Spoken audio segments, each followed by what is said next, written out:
Allahu Allahu Allahu Allah Allahu Allah. Terima kasih, nyo sangat menarik pertanyaan. Namunnya ada dua hal, ada dua hal. Yang pertama, dalam sebuah negara yang berdaulat, negara yang berdaulat, negara yang diakui oleh dunia, seperti negara kita Indonesia. Hinai temang lang sabah hadis, man ra'a minkum mungkaran falyughayyirhu biyadihi.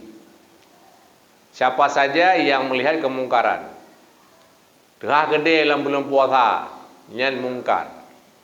Karena mempermudah kepada orang-orang yang tak berpuasa, mempermudah pada orang-orang yang tak berpuasa. Artinya orang yang hana berpuasa mudah untuk pejuh makanan. Berbeda dengan memang orang-orang yang kafir, yang dia tidak puasa, lain cerita. Jadinya yang cegah dengan tangan. Hari ini cegah dengan tangan siapa? Yang cegah dengan tangan adalah pemerintah, penguasa cegah dengan tangan. Nah Dandim, na Kapolres, na Satpol PP, na WH bagdayo. Cegah dengan tangan. Ilam yastati, jika tak mampu kita cegah dengan tangan, maka kita cegah dengan lisan. Jadi siapa itu? Para ulama, para kiai, cendekiawan. Kita cegah dengan lisan. Ilam yastati' fa bi qalbi. Andai kata tak mampu pun dengan lisan, itu hana ilmu itu, maka kita cegah dengan hati. Wa dzalika dhaful iman, dan itu selemah-lemah iman. Namun Bapak Ibu sekalian, hinan tengku kan perang fisik yang dibutuhkan. Nah, ini kan perang fisik yang dibutuhkan. Tapi ini perang politik yang dibutuhkan. Perang politik. Edi itanyo sebagai warga negara yang dipihak oleh negara untuk memilih pemimpin eksekutif ataupun legislatif, tahu upayakan tapi pilih pemimpin-pemimpin yang ngetemtok katanya. Tak pilih pemimpin yang tentok kedai bulan puasa. Baik tak pilih pemimpin yang buka kedai bulan puasa. Nah, ketika itanya orang Islam orangnya nunggu. Nah, calon pemimpin yang YouTube kedai bulan puasa. Tapi hanapeng ngang bagi-bagi kepada rakyat.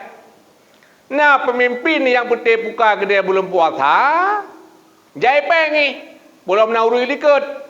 Ibagi peng kurung, tatung pengyan.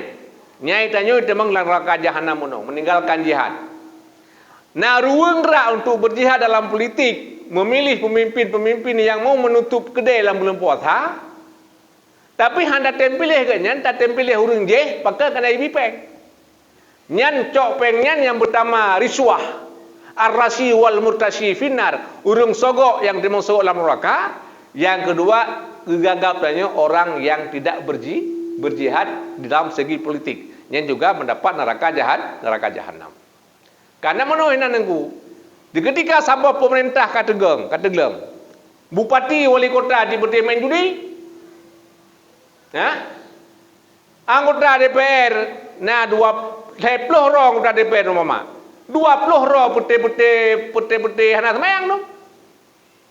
Menang je sarai mengkat tabu. Pakai menang bagi peng urang.